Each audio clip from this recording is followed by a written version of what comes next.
From MTN News, this is Montana This Morning. Business has still been busy around here.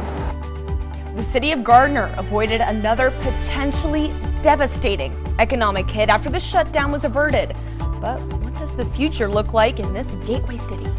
This is the Jefferson River, and in 3 of its tributaries upstream, the fish are in trouble. This week, we're going to take a look at the efforts FWP are putting in place through fall restrictions to try to save the fish on the Beaverhead, the Big Hole, and the Ruby Rivers. Miguel from Warrior Wishes does amazing things with veterans every year, and I want to be able to give back to that to help veterans out. A little piece of ink can have a pretty big impact on the veteran community. We're going to show you how in about 9 minutes or so. Alrighty, it is 6:32 on this Monday morning. Jane McDonald and Matt Elwell with you.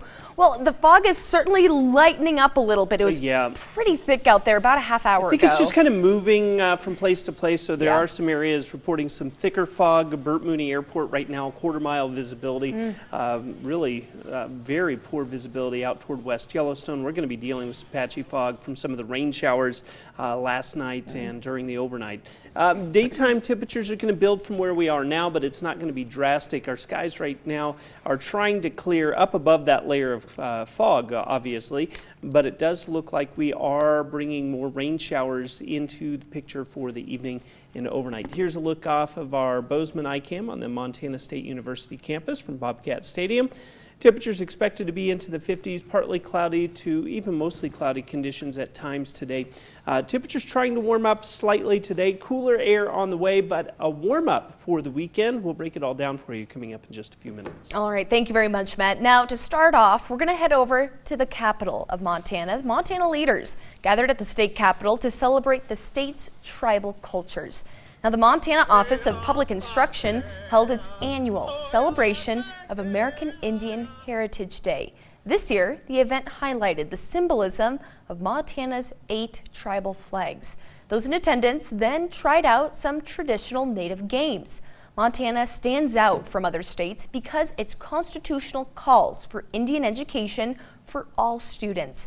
The OPI leaders say it's an important responsibility. For me, it's just getting to work with great people, both at the OPI, but our tribal friends and neighbors all across the state. And I just want all Montana students and all Montanans to celebrate our tribal heritage and just recognize how fortunate we are to have such a rich history in Montana. And like I said, it's an honor and a privilege to be a part of that. Now, because of a quirk in state law, the 4th Friday of September is American Indian Heritage Day in Montana schools, and the rest of the state celebrated it twice on Friday. Now, businesses are breathing a sigh of relief after Congress passed a spending bill just hours before the government was set to shut down, meaning that the entrances to Yellowstone National Park will remain open at least for the next 45 days. MTN's Haley Monaco went to Gardner to speak with some business owners who nearly avoided another economic hit. Even though the government averted a shutdown last minute, how do talks of government shutdowns impact a town like Gardner, whose business heavily relies on tourist traffic to and from Yellowstone National Park, which would have been shut down if the government decided to do the same? There's a lot of wildlife going on right here. Yellowstone is the place to be. With the fall colors hitting the scene and many animals out and about, people were still traveling to Yellowstone National Park Sunday. Business has still been busy around here. And Caroline Slichter, who owns multiple businesses in Gardner, was grateful for the tourist activity. We are still busy, and the weather's been nice, so that has helped us. My wife had never seen it, so we came back to Yellowstone. Mitch Delaski and his wife traveled from Wisconsin, arriving in Montana earlier this weekend, but there was something looming in the back of their minds as they made their way to the national park. Would it be open? We had that conversation before Friday. They ultimately decided to keep their plans and hope for the best. Clay Willis said others did not decide to go that route. The problem was that a lot of people were canceling their reservations because of the fact that it was getting right up to, and everybody was hoping that it was going to happen, but it happened at such a last second that many people had already decided, well, I can't go this year.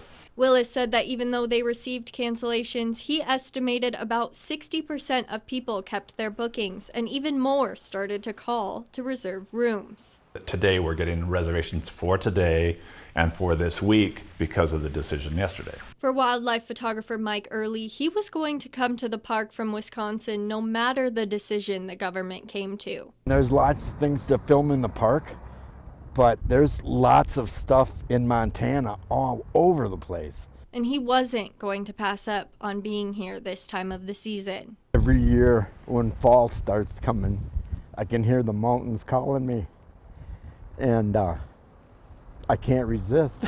In Gardner, Haley Monaco, MTN News. Yellowstone National Park, certainly a very special place to so many people around the state. Now, how can fish, wildlife, and parks help the fisheries of the greater Jefferson River? Well, one way to help make sure new fish have a chance to grow, well, we're going to delve into that this week in Fish and Wildlife. MTN's Chet Lehman takes a look at a series of closures on key waterways this fall, a first step in FWP's efforts to save the fish. This is the Jefferson River, and upstream from here in 3 of its tributaries, the fish are in trouble. That's why FWP has put into place fishing restrictions this fall into next spring on the Ruby, Beaverhead, and Big Hole rivers to primarily help the brown trout in this river system during important spawning season. So it begins in the fall, goes all the way through the spring when other fish are spawning as well, again to protect that period when fish are spawning, to be able to, again, just make sure that these fish have a really good opportunity to spawn and to produce the next generation of fish. Jacobson says this is just the first step in a greater effort to learn about the fish of those rivers. Several studies will begin soon, looking at different aspects of the fish habitat of these rivers. A study on fish mortality, causes of fish mortality, what that looks like in different areas. Fish recruitment, and where fish are spending are coming from essentially. Are most of the fish spawning in tributaries, and are those contributing mostly to the main stem populations? Where is that occurring? As well as a study to look at fish health and how can we better understand and manage fish health proactively throughout the year. Jacobson says it's important to look at these fall closures as helping the fish for now and the future off the waters permanently. The fish populations in these areas are struggling in some ways, and this is really this package of regulations, which includes the spawning closure, but also includes some other regulations with it, is kind of that first step in that first tool in the toolbox that Fish, Wildlife, and Parks has to help those populations out. Contact FWP for more information on the fall fishing restrictions on the 3 rivers, the Big Hole, the Beaverhead, and the Ruby, that ultimately make this river. This week on the Jefferson River, Chet Lehman, MTN News. Thank you very much, Chet. Now, it's a permanent way to make a difference. This weekend at the Metro Park Expo Center in Billings, there was a special tattoo expo taking place, benefiting a local veteran nonprofit. MTN's Kelsey Boggs met up with the organizer to find out what kind of impact this event can make. Getting inked up for a good cause. This weekend in Billings, the 3rd annual Big Sky Tattoo Expo is underway. Proceeds from the event will be donated to Warrior Wishes Montana, a local nonprofit working to bring the number of veteran suicides down.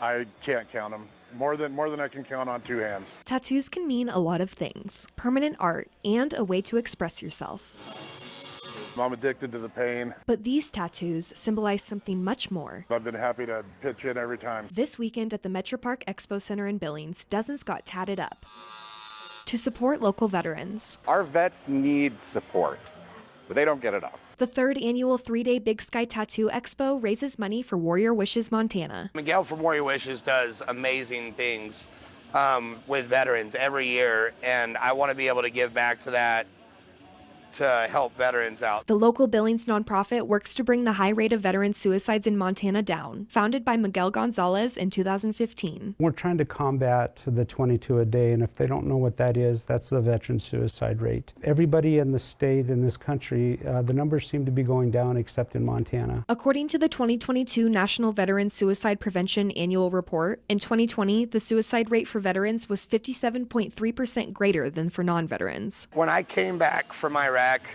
when I was in the service and I got medevaced home, I didn't have a lot of support when I got out, and it kind of bugged me, you know. It's something the mastermind behind the Tattoo Expo, Jonathan Cooper, a vet himself, knows all too well. When I got out, I was one of those soldiers, you know. I was going through a real rough time when I got out, and I ended up in the hospital a few times from suicide. Cooper says the expo serves as a reminder to check in on one another.